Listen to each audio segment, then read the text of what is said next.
process, and we'll do our impulse. So I won't do all the different impulses or different thrusts, but any of these setups, we can do an impulse thrust, we can do a single thrust, we can do vibration. Okay. And so we'll laterally flex for lateral atlas. For posterior atlas, we're going to move our hand and our contact to the posterior aspect of the transverse process, and then we'll laterally flex. We'll do a little bit of rotation away, and then we'll make that impulse. Okay. When we do our lower cervicals, we'll get on the pillar. Okay, we talked about pillar contact. Hard to get on the spine's contact, so we'll get on that pillar contact. And we'll be on the pillar contact, we'll laterally flex, do a little bit of rotation, and we'll do either an impulse, vibration, or a single thrust. To do an AS occiput in the seated position, we're going to use we can use the block. Okay? And we talked about using the block and have the patient seated. Okay? Obviously, this baby is a little too small for us to do adjust the child in the seated position. So we'll make our contact like this, and we'll make our thrust. Okay, for AS occiput. So the other way we can do some seated adjustments is with the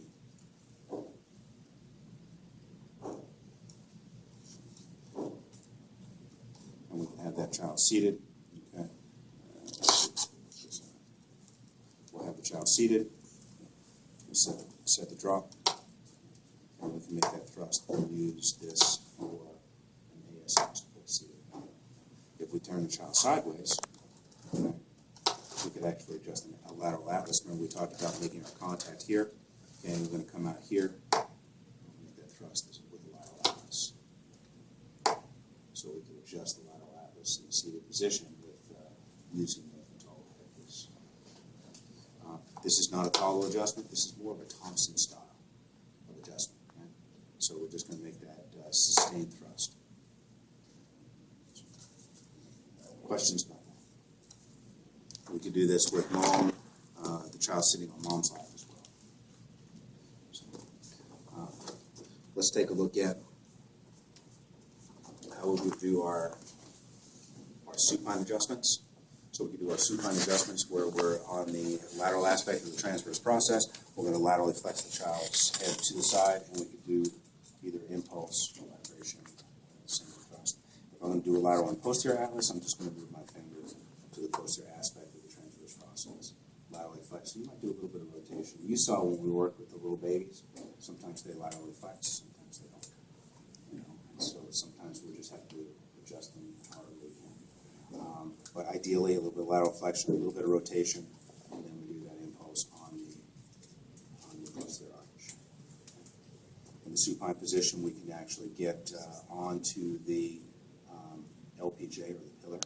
Okay, and again, a little bit of lateral flexion, a little bit of rotation, and really the rotation just gives me an opportunity to get my hand in that position. All right, kind of moves the pillar to the point or to a place where I can actually make that contact. And so we'll do an impulse thrust or a vibration type thrust.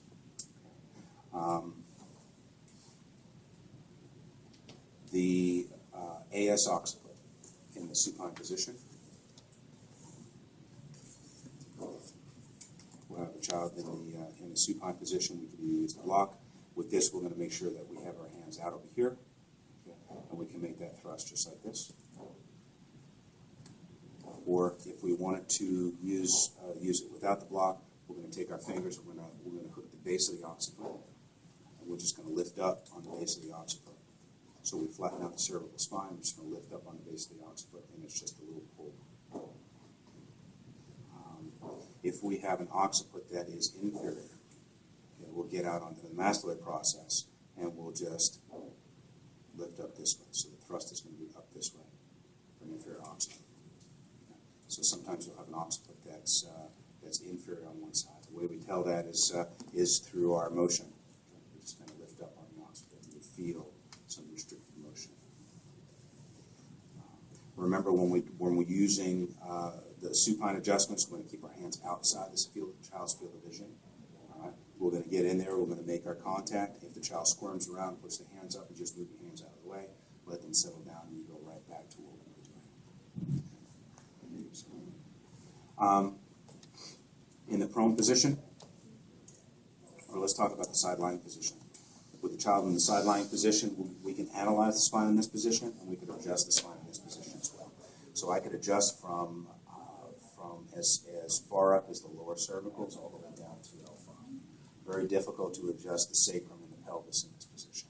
And so what we'll do when we do our analysis, we will analyze the spine just like we would with an adult.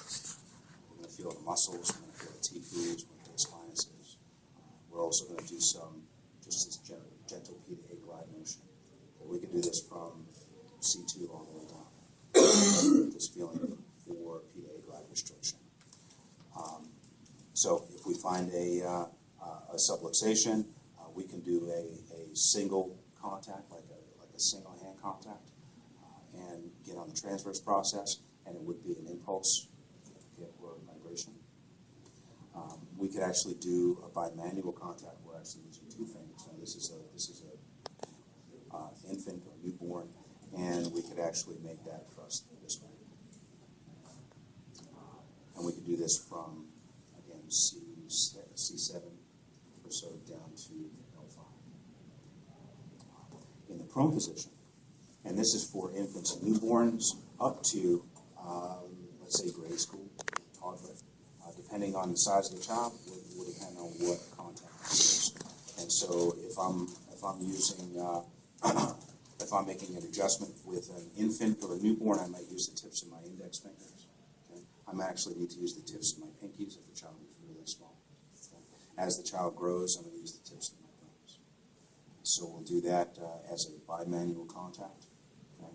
Or perhaps a single contact, like a single hand Gonstead contact. When we do the single contact, we're going to have to support the distal interphalangeal joint. So when we make this contact, we'll have to do it this way. We won't do it this way.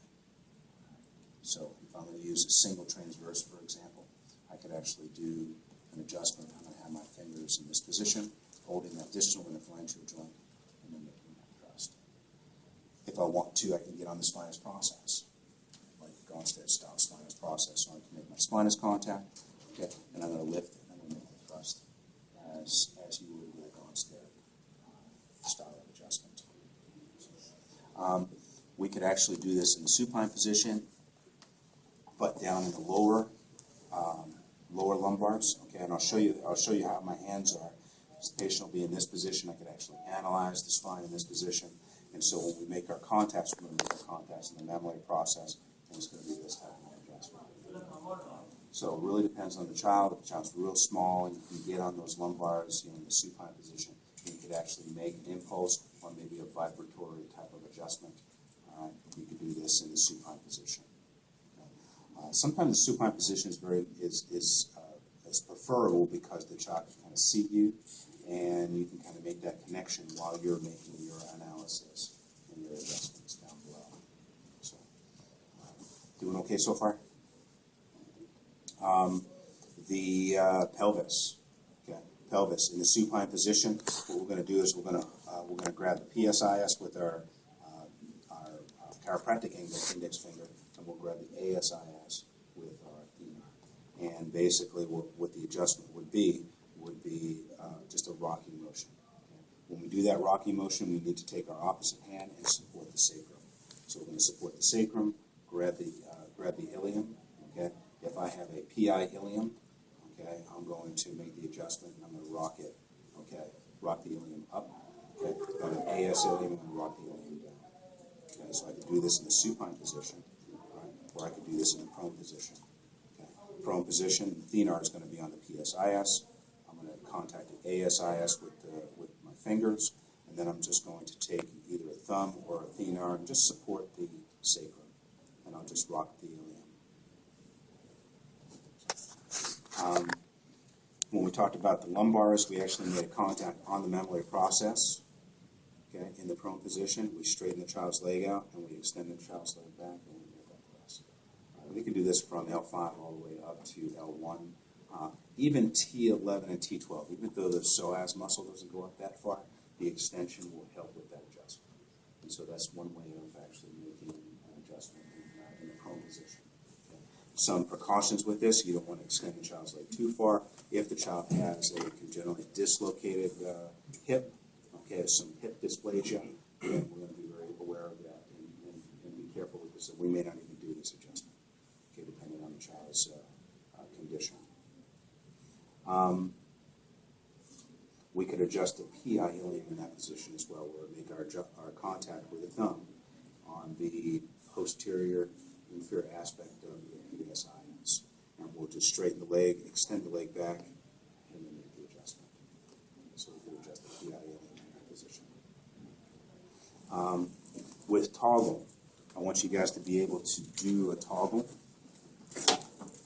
So we'll either use the infant toggle headpiece, or we'll use the tables next door. And we're going to toggle with the tip of our index finger. We can use the tip of our pinky if the child is really small.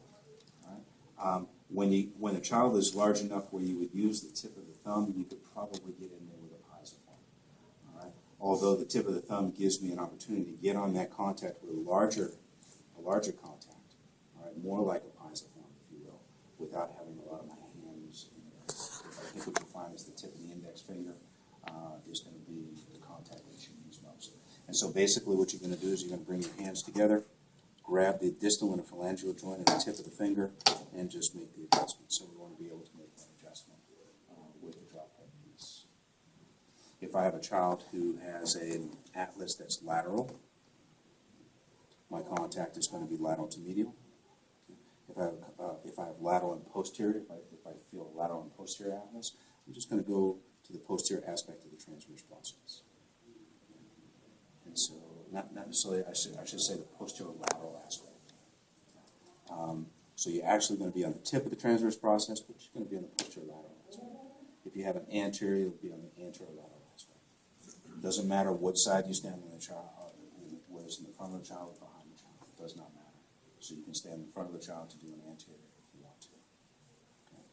Remember, when we have our child in the side lying position or the side posture position, when we're doing toggle, we might need to put a towel or something to kind of support that child, depending, because we want the child's head in a very neutral position.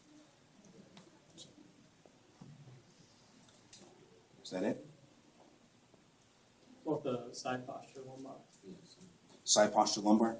When we have, obviously the child is going to be a little bit older when we do side posture lumbar.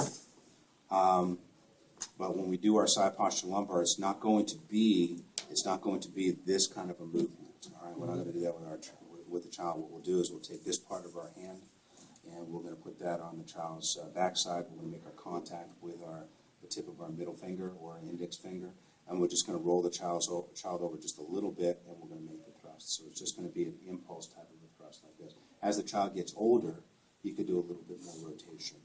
Okay? When the child is walking around, you might rotate just a little bit more. All right? Until the child is able to walk, you're just going to keep the child in a neutral position, and you're just going to make that thrust just like this. So it's not going to be rolling the child over. You're just going to support the backside. You're going to do a little bit of rotation, all right? A little bit of rotation, and then make the thrust. So, and as the child grows, you'll be able to do more of the rotation the way you would do it. So, anything else? We talked about Logan Basic technique. That won't be on the test.